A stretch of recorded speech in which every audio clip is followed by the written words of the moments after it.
You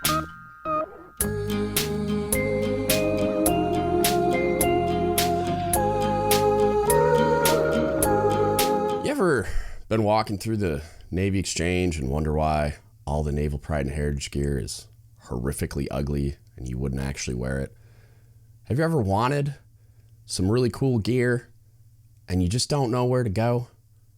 Well, I got you, fam. Go to dgutspodcast.com immediately. Get yourself some Naval Pride and Heritage gear you'll actually wear in public. We're working on new designs all the time, open to ideas. We're trying to create a brand that lets you display that pride, but doesn't make you cringe. Also, if you're willing to and you're able to, please go to patreon.com/dgutspodcast, pick one of the 5 tiers, and become a patron today. What's up, everybody? Let's spin some yarn. Turn on my headphones. Hang on. Sorry, I wasn't ready. Today, I'm going to do a Reddit post response, I guess. I've been a little more active lately. I'm trying to get in the comments more, just to start conversations and stuff. I really enjoyed it when I was doing it before, but I came across a post that I thought was really interesting and would make for a good spin the yarn. I think it's something that happens a lot, and a lot of people find themselves in that place when they're coming to the end of their first term, and they plan on separating, right? And then this can apply to people retiring, but I certainly had my moments at the end. But it's basically, the post title is 2 More Years to Go, and the poster said, "I'm coming up close to my last 2 years and I'm starting to get really burnt out from the Navy. It's to the point where I hate putting my uniform on. It's seriously messing with my mental health, dealing with this toxic ass chain of command. Find myself looking at countdown timers and seeing how many days I have left, and it seems so close but yet so far away. Anyways, now that I'm done rambling, my question is, how do you guys deal or are dealing with the final years of your contract?" I mean, first of all, it's closer than you think, even though it feels like forever. I remember being in those spots, even just on deployment, when you got like 4 months left and it feels like forever. But it'll go by fast in retrospect, but while you're in it, it can feel like an eternity. And I get that. And the first thing I'll say is if you're in a place where you're genuinely concerned about your mental health, that's priority number 1. And if you plan on separating anyway, you're presumably not concerned about your career advancement within the Navy. So, and that's generally one of the primary concerns for sailors, that they want to stay away from looking for mental health help, like seeking mental health care. They're worried about their clearance. They're worried about getting pulled off the ship, or they're worried about whatever, getting their gun calls taken away, whatever fear you have. In this particular situation, which I don't think anybody should be concerned about those things, and just seek mental health care anyway, but it's an obstacle for a lot of people. In your case, if you're really concerned about it, even if it's just not, I'm not talking about like being suicidal. Obviously, if you're at that point, you should be dropping everything and prioritizing that above all else. But even if you're just like concerned about anxiety and its effect on your sleep and stuff, let me tell you, that's a slippery fucking slope.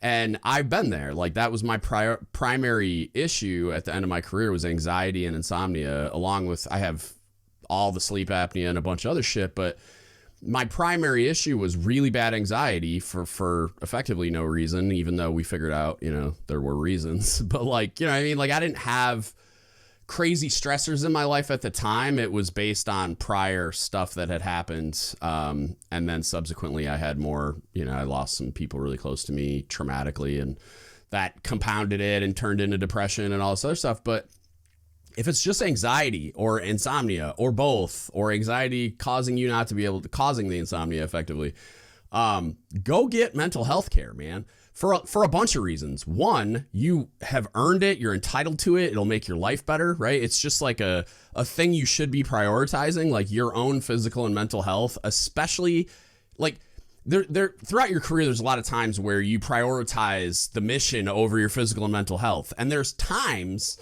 and I want to tread carefully here. I believe there are times where the choice that I made, this is a personal, me talking about my own personal choices, and I'm not trying to project this principle onto anyone else. I prioritize the mission and caring for my people, which in my mind was always kind of my prime directive, over my own physical and mental health. I did that a lot. I'm not saying anyone should do that. I'm not even saying it was the right choice or it was good for me. But at the time, in the context of the moment and with the information I had, I felt like I was making the right decision. I don't think, especially given the context of what I gleaned from this and some of the comments, it's like, dude, you're on your way out. You don't feel a ton of loyalty to the organization, at least inside the walls of the command, inside the lifelines of wherever you work. The toxic chain of command you're referring to, apparently, like I would glean from that you're not being taken care of in the way that you think you should, and that you don't have hyper competent leadership and stuff like that. It's why would you not at this point? And it doesn't cost you a dime, right? That's a thing that a lot of people miss out on, is they try to just get out the door, white knuckle it till the end, and then just get out the door, and then they try to deal with all this stuff. Well, it costs fucking money in the real world. I have insurance from retirement, but I pay for it every month, even though it's way less than what a civilian would. But then when I go to medical appointments, I still have to pay co-pays or fucking whatever I don't know. I barely understand it, but I pay for a lot of stuff now. So leverage the mental health care that exists. Seek it out now, especially when you have a few years left, because there can be waiting periods. And if you're not in crisis, just get on the list to get in and deal with your anxiety, insomnia, or whatever is going on. Maybe you don't even know what it is, but something's not right. Go seek it out now. Get in there now and deal with all this stuff now. And the other reason is, if there is a diagnosis, then that's stuff that's service connected. It's the military's fault. And when you get out for VA claim stuff, but that's the least important part of it, but it is a part of it. And that the more important part of that in fixing the problem is that then the VA is on the hook, for your mental health care post service if you need it. I'm about to start therapy through the VA. And I'm not going to pay anything for it because I have a mental health diagnosis on my military medical records and stuff. So there's that part of it. That was me being me, and I'm studying psychology. I'm going to be a therapist when I grow up, probably. That jumped out at me first. So I wanted to address that first. If you have legitimate mental health concerns, and again, you don't need to have suicidal ideations. It doesn't have to be that bad. If you have genuine concerns that your mental health is being fucked with based on the experience.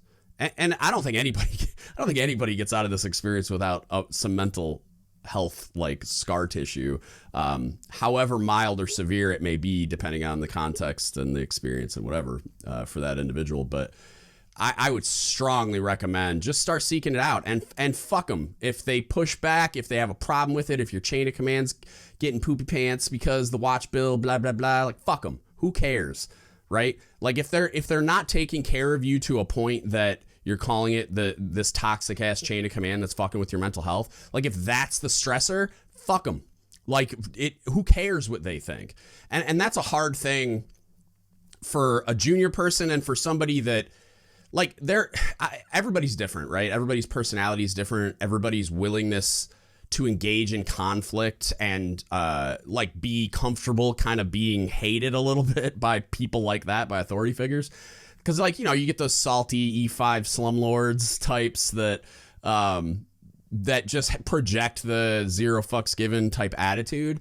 And then you get the people that are no matter how toxic the chain of command is, they're always trying to figure out a way to please them, even though it's impossible, right? And it seriously fucks with them when they can't. They have mental health issues as a result of not being able to do whatever these people want, which isn't real. It's they're unhappy, they're pissed, they're stressed, they have people shitting on them for sucking at their jobs. You just don't see it. So the most of the time, along with just leadership and competence, which I talk about ad nauseum on this podcast, so I won't go down that rabbit hole too much. But those people are dealing with a very similar experience. You're just not getting to see it, and then all of that anger and frustration and the stress and mental health issues they may or may not have, they're projecting all that shit on the weakest people in the room, because that's what people do.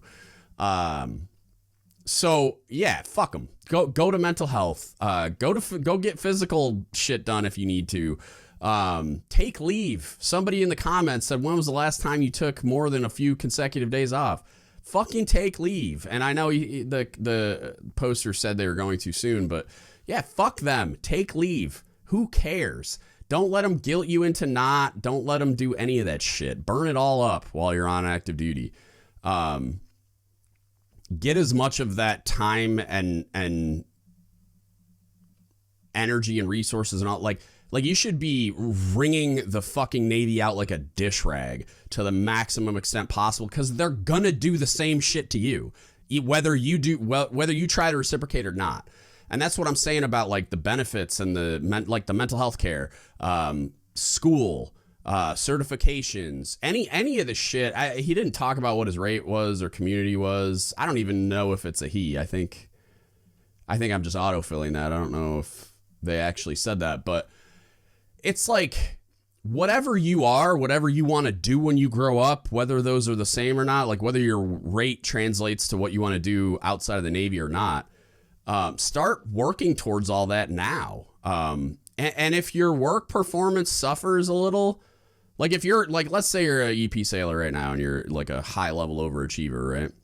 And you're not being treated the way that you believe you should be as a result, right? And I'm for the sake of the discussion, I'm assuming that analysis is accurate, right? You're being paid, like, and this is like a dirty little secret that people don't like to say out loud. You're being paid right now, currently in the pay grade that you're in, to be a P sailor, to be promotable. That's your meeting standards. The bare minimum required for you to get a paycheck is a promotable sailor. So if you're an EP or even an MP, you're overachieving, and you're overachieving for the purpose of advancement, right? Those evals are not for you. The promotion rating and what they're writing in Block 43 and on your enlisted evaluations, that is for promotion purposes only. It's for a selection board, and that's for, like your records, so that anybody that needs to look at them for whatever, officer session boards, cross rates or special programs or promotion boards like the Chiefs board or whatever. That's what those are for. So fuck it. If you're dead set on separating 100%, you're permission fucking granted to dial that performance back to promotable and use all that energy you were using to earn the MP or EP on getting ready to get the fuck out of the Navy. Leveraging those benefits, right? Do NC PACE classes, a lot of colleges do courses on base. If there's something local, do that. If online course, if you're a surface sailor, like you could I don't know, but like I talk to my best friend on Facebook Messenger all the time while he's on fucking deployment. So it's like you could probably do college online from a ship, I would imagine. I don't know. And I'm sure there's like military friendly online colleges where you can do it with the understanding that you're not gonna be able to turn it in by a due date or whatever. But there's so many fucking flexible ways for you to be doing college. If you're in port for a while, you could start a trade school. It depends on what you want to do, but like start looking into all this shit now, right? Start leveraging the benefits that you have right now. Like you have all the benefits now. A lot of the shit, you don't have to wait till you're a veteran. You don't have to wait till you have a disability rating, even though there's a whole bunch of shit hot benefits like in that arena. You're not there yet, right? On active duty, you have a shitload of benefits. Start using them now. Start getting ready. Navy Cool, the certification stuff. The Navy Community College, which I don't know much about, but I know it exists. It's like if your rate has courses there that you're eligible for, start fucking taking those classes, man. Start doing everything you can. If you're like an IT guy, start doing all those certifications. I had a kid that went to shore duty, same place I was when I was retiring, but he was on shore duty. It was his first shore duty, and then he was getting out. And I mean, this kid, he was super smart. He was an ITS, but he was like an IT guy. Like that was like his area of expertise and what he wanted to do. And so he's getting all these like crazy certifications and licenses or some shit that would get him paid all this money when he got out. He had saved a ton of money. Yeah, I mean, like, he was set the fuck up to get out of the Navy in a way I've never seen out of a junior enlisted guy in my career. Just a ton of money in the bank, zero debt, great credit, fucking all the things he needed to get employment, paying him a grip of cash when he got out of the Navy. Like, just do all those things. Start focusing on yourself is kind of the theme here. There is a lot of time that you devote to like the Navy things that you're kind of just programmed to do that you don't really need to do. If you have collateral duties, dump that shit as soon as you possibly can. If you have, if you're, like I said with the performance stuff, like do the bare minimum that they require of you and use all the rest of your energy to do all the other things to better yourself. Even if it's just like self-care stuff, like going to the gym. Like if you can get away with going to the gym. I mean, I'm not telling you to fail a PRT, but it'll get you some gym time during working hours. Yeah, like find time to do all of the things that you possibly can for just like normal self-care, for physical and mental health, for like whatever you need to do to go down a path towards whatever you want to do when you get out of the Navy, right? If you want to be a cop, let's say, go hang out with the MAs, spend some time over there, see if maybe you could do ASF. I mean, I'm assuming you're on a ship if it's your first contract, but like, I don't know, depends on what community you're in and what your job is, but, you could get some experience there that will be relevant to civilian police departments. I don't know if it affects hiring and stuff, who knows, but, I could ask some people. Christina D'Arienzo is a cop. I probably have other cop friends. I'm trying to think. Anyway, that's not the point. Yeah, like you should use as much of the time as you have as is possible to start preparing for getting out. And if you look at it instead of and this is hard to do, like especially when you're down about the stuff and it's grinding on you, is try to reframe this as I have 2 years to get ready to get the fuck out of the Navy. And during that time, I can do this, that, or the other thing. And it depends on where you want to go and what you want to be. If you want to go to school, identify the school, figure out the application requirements and timelines for the school. Do you need to take the ACTs? Cool. The Navy will pay for that. Can you take a bunch of like core requirements through NC PACE? Cool. That's free too. Could you take a bunch of other requirements through some other modality, like an online college or like a campus classes or whatever? Cool. That's all free too. Like, there's a ton of things you could be doing to be working towards whatever you want to be when you grow up during this time. Even if it's like, even if in the next 2 years you get like 3 or 4 classes done, that's like one full-time semester and then a third or like this is for me. I'm in quarters right now at the college I'm in, but like 3 classes is full time. So it's like, that's one full-time quarter that you don't have to do. And another part, like another third of a full-time quarter. That's a lot of progress that you now don't have to do at the civilian university. You just transfer that credit into wherever. Certifications, blah, blah, blah. We already hit all that. Fitness, if you can, but you know, I know how the Navy is about that kind of shit.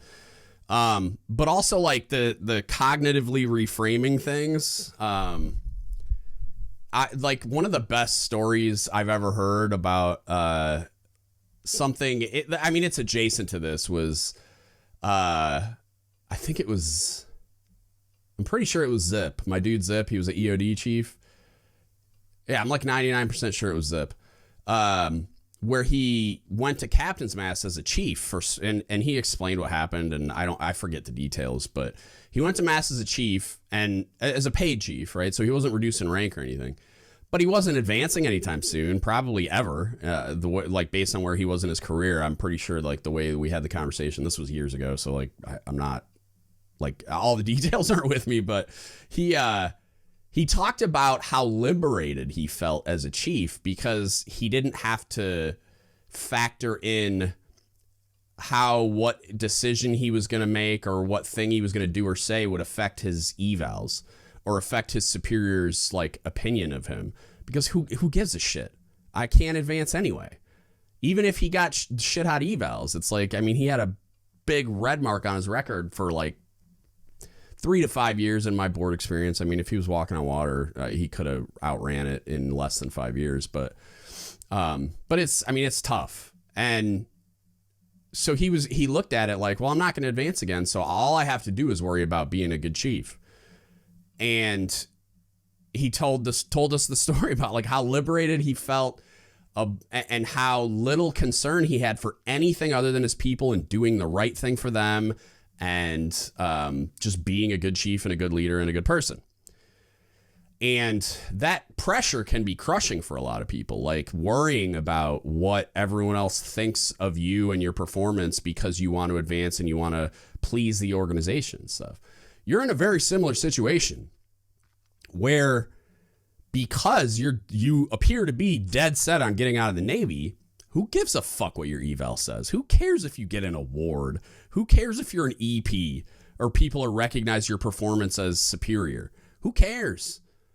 Like, I mean, you don't want to like screw anybody over, right? You like that's like a P sailor is not somebody that's like neglecting their job to the detriment of their team, right? But you don't have to overachieve either.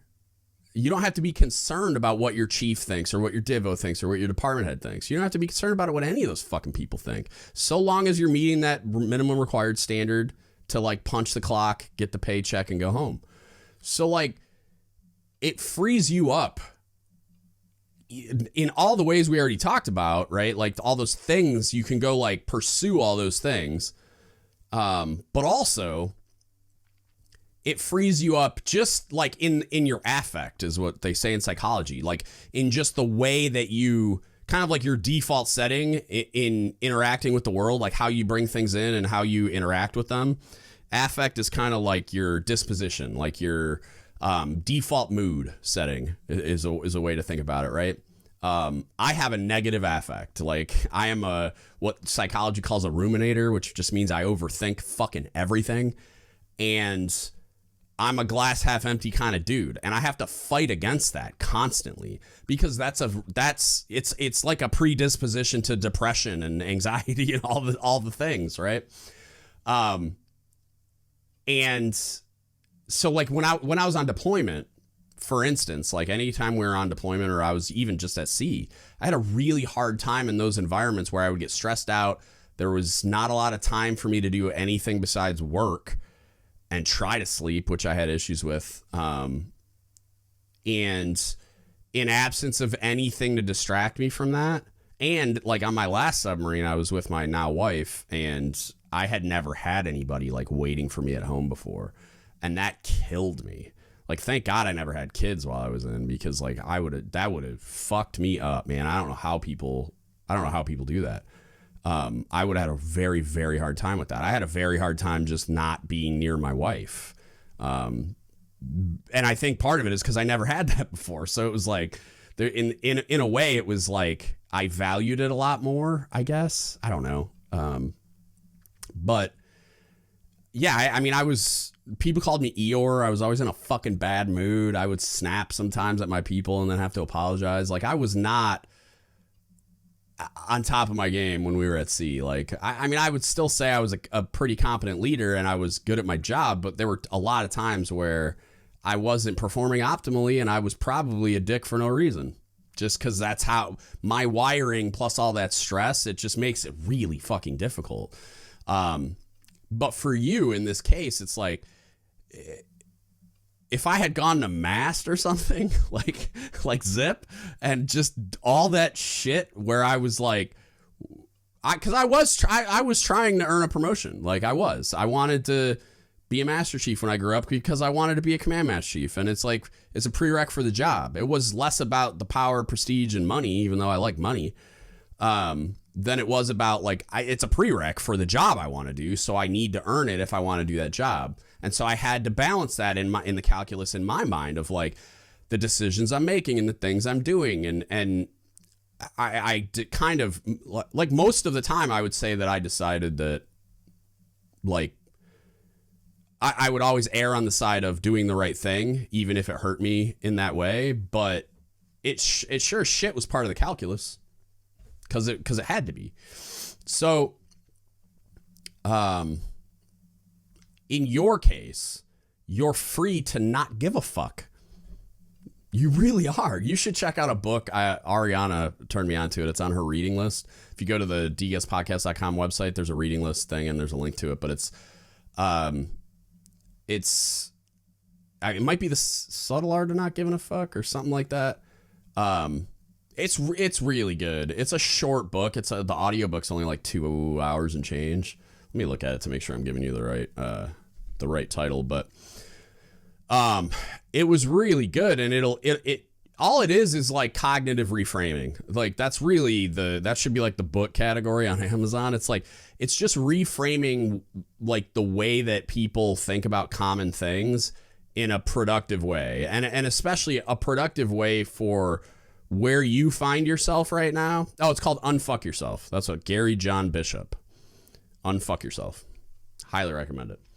Short listen, like you could get through it in a few days on your commute to work or whatever, or just listen to it when you're doing fucking anything. I've listened to it a few times and I really liked it. It like reframes a lot of things about like how people tend, especially like negative affect people like me, like you tend to want to like feel sorry for yourself or blame shit on people or not take responsibility for your own agency, your own, like the decisions you made that got you to this place and the decisions that you're making in deciding to deal with things or process things negatively or whatever. And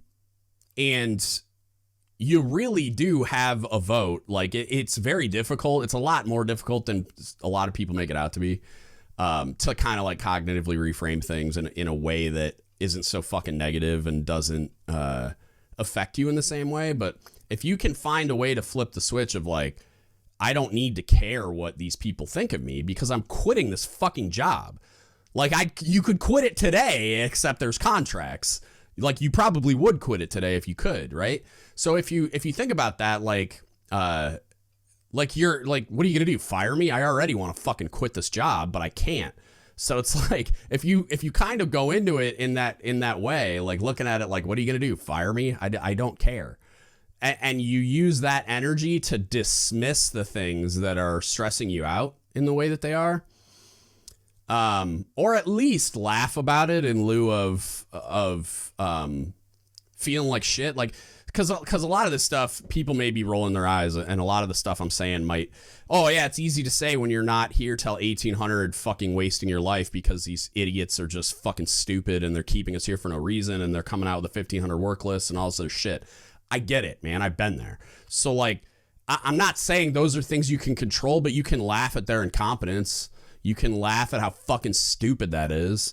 You can actively poke fun at that with your friends. You can reframe it in a way that isn't, you're not allowing it to stress you out because like you're gonna be there anyway. So why fucking be miserable about it? Find a way to make it fun. Bring a book. Fucking, you know, like do your homework in birthing. I don't fucking know. Like I used to read Harry Potter novels on the shitter. I used to get in trouble for it. It was like an E4 all the time. Shout out to my bosses. I was definitely not taking a dump. But it was like I didn't have anything to do and we were on deployment and I'm just like, all right, all my work's done. So, and they just wanted me to like fucking push dust around with a foxtail or something. I'm like, fuck off, man. It's clean. I'm not like pretending to work. And so I'd go find stuff to do. Like read Harry Potter on the shitter. There you go. True story. Many hours on the pooper reading, you know, what's the Phoenix one? Or I don't fucking know. Chamber Secrets. I read like all of them.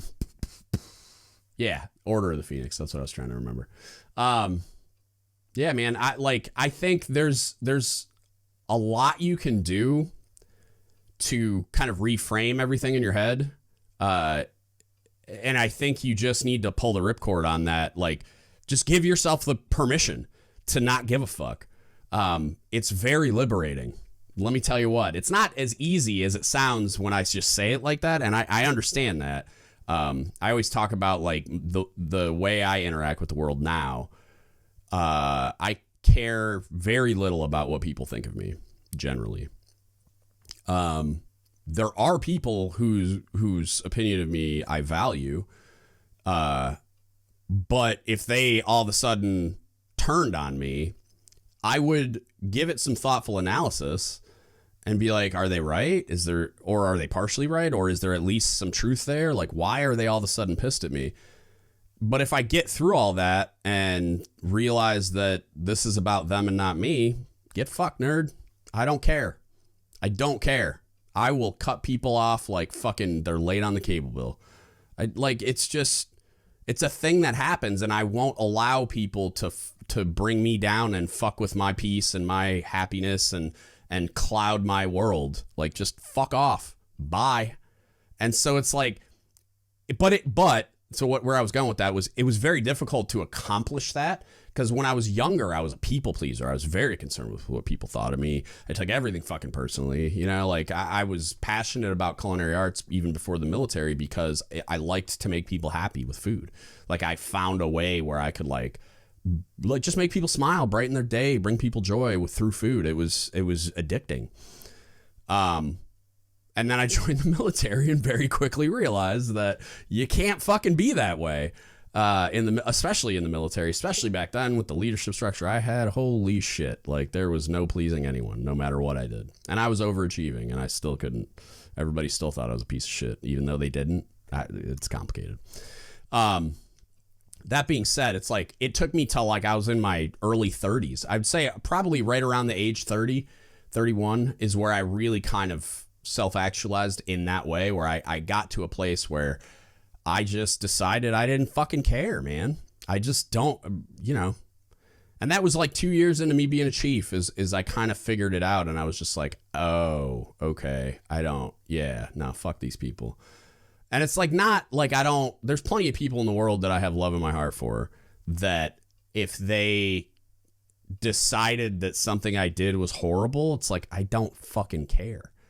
I just don't. I like who I am, and I also am very self-aware, and I'm constantly self-auditing, and I'm constantly analyzing like what I'm doing, how I'm doing it, and like, is it good, bad, and different? Do I want to keep this? Do I want to add this? Can I be better here?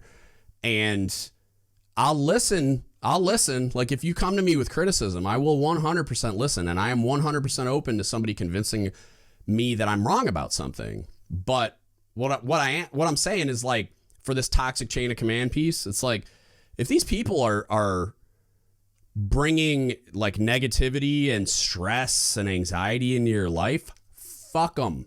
Just cut that shit off. Like, their opinion is not valuable if that's all they're doing. If they're just like bringing you down, if they're just like cutting you down with passive aggressive bullshit, if they're just treating you negatively, if they're like treating you like you're a consumable instead of a person, fuck them. Just fucking stop caring what those people think, man. Again, I'm assuming it's a dude. It's just my brain's autofilling. I'm sorry. I don't know. It's not like I'm fucking that up. I just don't know. Like, the post is ambiguous. Yeah, and like dealing with those final years and stuff, like, I wouldn't even be thinking about it, except for I would almost like reframe it as I only have 2 years to set myself up for what comes next, and how much can I take from the Navy like they've taken from me. And I'm not trying to demonize the organization. I'm just saying, like, part of the reality of just what this, you know, amorphous hierarchical organization is it's designed to take from you as much as it can and then send you on your way. Like, that's just how it's just like, that's just what it is. That's what it does. It's like a shark eats shit in the ocean. Like, that's the Navy, like, takes part of your soul and then sends you on your way, because that's just what it does. So you should be, but there's also a lot of good that you can get from it. So I only have 2 years left to take as much benefit from this organization as I possibly can. And that looks like all the things I talked about at the beginning, right? That looks like you're leveraging all of the benefits, right? If you got surgeries you want to get done, if you're eligible for LASIK, if you want to fucking, I don't even know, like if you have some other like elective sort of surgery, like I went in to get my deviated septum fixed and found out I had cancer. You know, like go and then go complain about all the things for all the VA stuff and leverage the mental health care and the counseling. And Fleet and Family Support Center has a shitload of classes you can take to like get ready to get out of the Navy. You should be taking TAPS as soon as possible. As soon as your command will let you go and take every track that you can. Get as much goodness out of that as you possibly can. If you can do it more than once, I've heard people benefit from that. I didn't really see the need to do it more than once because it was like a 5-day course, and then I took 3 of the 4 tracks. But yeah, I mean, there's just and on it goes. The list is long. Start leveraging all that stuff. Tuition assistance, you still have time for. I think unless the policy changed, I don't know. It used to be up until like you were like within 6 months of your EAOS or a year or something like that. But like look into that. Start using that. Start using NC PACE. Start CLEP testing. Start fucking doing Navy cool certs. Whatever's applicable, start leveraging all those benefits because you've only got 2 years till you get out of the Navy, and that shit's gonna fly the fuck by. You're gonna look back when you're like a couple weeks from your EAOS, and then when you're actually out and be like, God damn, like I felt like I had more time, right? And I'm not saying you want to have more time. You want to get out today, but you can't. So look at it like I've only got 2 years to get ready to get out. What do I need to do to get to where I want to be at that EAOS date, right? How much money do you want to have saved, right? How, like you got to, what do you have to do along the way? Like your BDD claim for the VA. Do you even know what that is? Like college or professional certifications or trade school, or at least research into how do I get into whatever field I want to get into. Maybe you just want to be like an apprentice electrician or something. I don't fucking know. So how do you do that? Look that shit up, figure it out, chart the course, start talking to these people now so that the day after you're out of the Navy, you're actively engaged in taking meaningful steps towards whatever goal you have. And stop giving a fuck, man. Like, do your job. Don't get, I'm not telling you to like completely check out and be on skates, but you know, like what do you care what your eval says? What do you care if you get an end of tour award? What do you care if if your chief thinks you're doing a good job? As long as you're doing your job. It doesn't have to be good or great or EP worthy or Sailor of the Year or any of that shit. Leave that for the career folks. Fuck it. Use that energy to take care of you and prepare to get the fuck out of the Navy. This I have a feeling that some of the content of this podcast is going to surprise some people, but my last few years in the Navy kind of like enlightened me in a lot of ways. But I've always had this streak in me of like, I was never the guy trying to keep people in, you know, like how there's memes and jokes and shit on the internet about like how no matter what, chief's trying to keep you in the Navy or whatever. I was never like, what do you want to do? Okay, you want, like, I had a kid on Jimmy Carter with me that wanted to be a police officer. And I said, okay, what do we got to do in the next 4 years to get you as ready as you possibly can be to separate and go be successful as a police officer? And it was in like Oakland, California. That's where he wanted to be. That's where he's from. And I think that surprises a lot of people when you have those conversations. Like I've had chiefs look at me sideways when I have those conversations. Like I should be trying to retain them. And it's like, in my analysis, the best way to retain people is to take care of them and be good leaders and value them and make them feel valued and make them feel like they can trust you and that you're just there for whatever is in their best interest.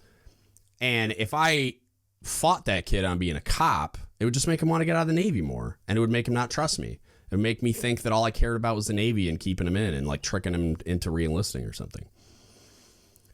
And also that's not true. Like I don't feel that way. So why the fuck wouldn't I help him achieve his goals, no matter what they are, whether it's a career or not? So I have this weird streak in me as well about like, I know what the Navy takes from you. Like I know what the military takes from you over a 21-year career.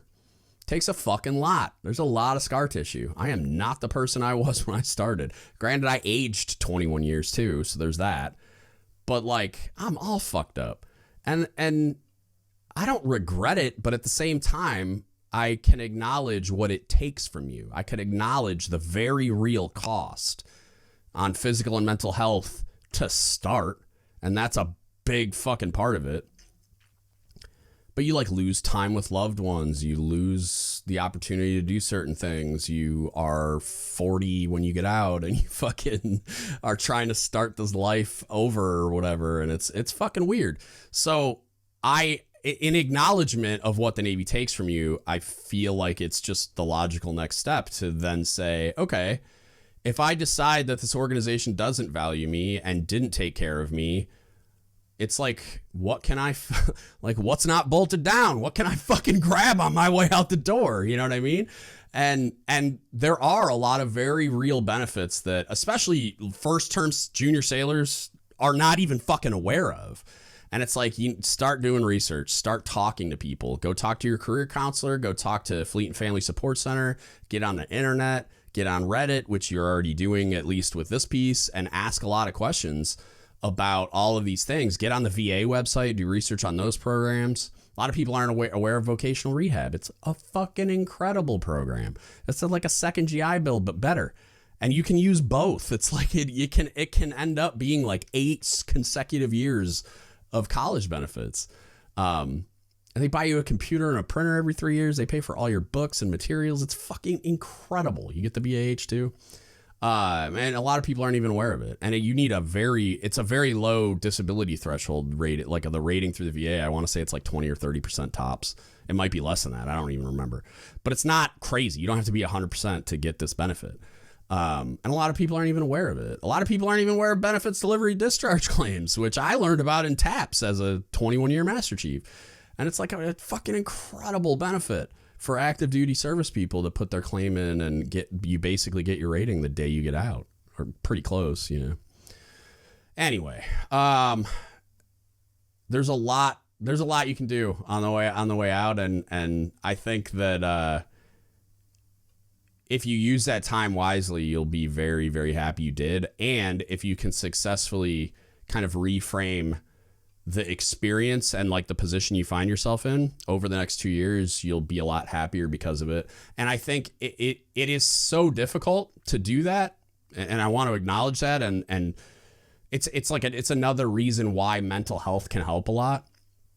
I noticed it during my therapy my therapist wasn't like telling me things that I didn't already know. It was just because it came from him, and an impartial observer that was also a professional psychologist, that it was just the way that he reframed them. It was like, I knew a lot of the stuff in my head. I knew it was what I was supposed to do, but it's like I needed an adult to tell me. Like, I needed an expert to give me that tool and say, go use this, even though I already have one at home. You know, I kind of already knew it existed and I knew I should probably be doing it, but I wasn't sure. And when this expert says, no, this is what you need to be doing, this is why you need to be doing, this is how it works, this is how it'll benefit you, these are the signs to look for, blah, blah, blah. That's what made it stick, man. That's what made the coping mechanisms and the tools and all the things that we talked about. That's what made it work for me. And so I think that you reframing it, like a lot of the you reframing it piece can be accomplished by just talking to a therapist about it, or talking to a counselor at Fleet and Family, or wherever you go. You know, talking to somebody about it, I think can help a lot. I hope this was helpful. I saw this and I thought it would be really interesting. I thought it could be helpful. I hope it was helpful, not just for the person that posted this, but also for anyone else that finds themselves in this situation. It's like, you don't owe the Navy a fucking thing outside of like showing up and punching the clock and earning a P. And a lot of people aren't going to like that I'm saying that. I get it. I don't care, but I understand. And I'm only saying that to the people that are dead set on getting out of the Navy. It's like you don't have to earn an EP. Like it's not written anywhere. It's quite the opposite if you read the Navy Advancement Manual. So If you're dead set on getting out of the Navy and you feel like you were burned by the organization and you're to the point of bitter, jaded, it's affecting your mental health, fuck this, I want to get out of here, I'd quit today if I could. If you find yourself in that spot, I don't think it's inappropriate at all for you to dial back your performance in favor of like self-care and preparing to separate from the organization. I'm sure people will disagree, and that's fine.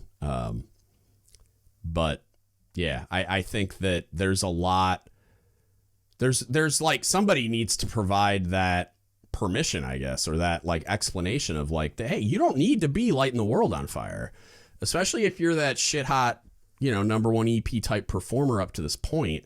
But now you're just based on how the organization's treated you while you were exerting that kind of effort and performing at that level, and they were still treating you that way. Well, fuck them. You know what I mean? Like, okay, like this is what happens when leadership does shit like that, is people just clock out, and like you see the acute mental health issues happening because almost all these people are good people who want to do well, who want to be part of something bigger than they want to believe, man. They want to believe the hype. They want to believe that the organization values them and that they're making a difference. But leadership and competence makes it fucking impossible. So when you get to a point where you broke all your fucking toys, leaders, this is what you get.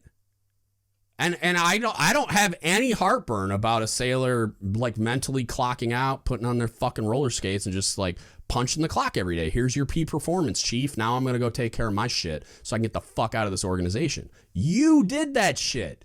You're the reason why this post is here. You're the reason why that attitude exists. So like, I don't have any fucking heartburn about it. And I remember vividly being in situations where I watched sailors do that. And 99% of the time, I didn't have any fucking heartburn about it. Like sometimes there are very few instances, but sometimes that sailor was full of shit and they were just fucking playing the victim and stuff. And may or may not have been a sociopath. I don't fucking know. But like 99% of the time I would see it. I'd be like, yeah, that makes sense.